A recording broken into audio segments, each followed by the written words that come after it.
ये सवाल आप मुझसे पूछ रहे हैं, इसके जवाब तो आपके पास होंगे, मेरे समाज के पास हैं इसके जवाब। भाई, बढ़ता दहेज का जो चलन है ना जी, इस बारे में मैं क्या बयान करूं, मेरे पास कोई अल्फाज तो है नहीं। आज का दौर जो है भाई, एक विरासत नौजवानों को हमारे समाज के बड़े लोग दे रहे हैं कि हम मांगते आए हैं, तुम भी मांग कर खाइए। क्योंकि सक्षम समाज हमारा रहा नहीं है। सक्षम समाज जो होता नहीं है वो मांगता नहीं है, जी, बेटों को बेचता नहीं है। सक्षम समाज अपनी पीढ़ी के लिए एक मजबूत नींव रखता है, बच्चों को शिक्षा देता है। अपने जो हमारे पूर्वज, हमारे धर्म के जो नबी हैं, जो पैगंबर हैं, जी, जो पैगाम देकर वो अपने समाज को गए हैं, वो पैगाम ये है कि इंसान वो जो इंसानियत के लिए बना हो, जो इंसान को तकलीफ नहीं दे। तकलीफ का मतलब, हमारे नबियों ने ये फरमाया है कि बेटी के बाप के ऊपर आप पानी का भी वजन मत डालिए। तब कि हमारे यहाँ तो बेटी के बाप से क्या नाम है, ये उम्मीद करी जा रही है कि वो अपने जो नस होती नहीं है इंसान की, जी, वो अपने नस का खून तक भी निचोड़ के मुझको दे दे। ये स्थिति हो गई है हमारे समाज की।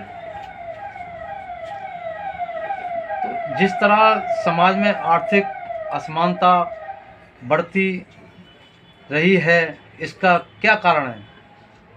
मैंने अभी आपसे जैसा कहा था ना, जी, सक्षमता जो होती है, सक्षम व्यक्ति जो होता है ना, वो किसी से आस और उम्मीद नहीं करता है। जी, उम्मीद कौन करता है? जिस पे खुद का नहीं होता है। आज हमारा समाज जिस हिसाब से बढ़ रहा है और अपने आप को जो ग्रोथ समझ रहा है कि हम ग्रोथ कर रहे हैं, तरक्की कर रहे हैं, वो तरक्की नहीं है, वो पतन है हमारे समाज का। हमारे आने वाली नस्लों को बिल्कुल वो कमज़ोर कर दे रहे हैं। नस्लों को, हमारी को वो एक दहेज की जो नस्ली आदत जो पड़ी जा रही है ना, जी, उसमें इतना ग्रस्त कर दिया है लोगों को, वो निकल नहीं पा रहे हैं।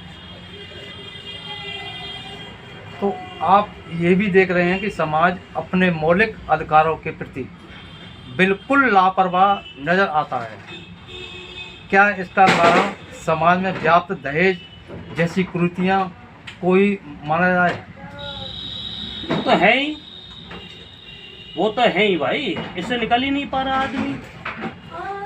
लालची इतना हो गया है कि लालच इतना बढ़ता जा रहा है कि जैसे कहते नहीं है भूख, जी, एक जानवर के ऊपर ले लेते हैं।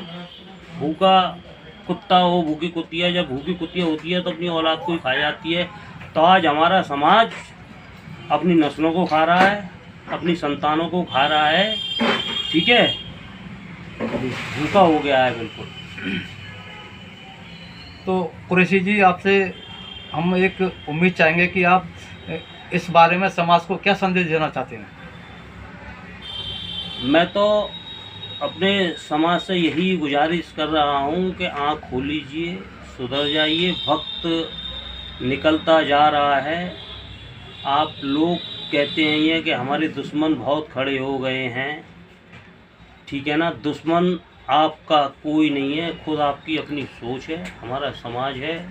अपने आप को सुधार लाइए, शिक्षा प्राप्त करिए। शिक्षा की एक मिसाल आपने सुनी होगी, शिक्षा वो शेरनी का दूध है, जो पिएगा वो ढालेगा। जिस दिन आप शिक्षित हो जाओगे उस दिन आप सक्षम हो जाओगे। जिस दिन आप सक्षम हो जाओगे आप भिखारी नहीं रहोगे। भीख को मांगना बंद कर दीजिए, बेटी के बापों से दानदाता बनिए। अपने आप को मजबूत करिए, हाथ को इस तरीके से करिए, इस तरीके से नहीं करिए। यही मेरी समाज से उम्मीद है और गुजारिश है।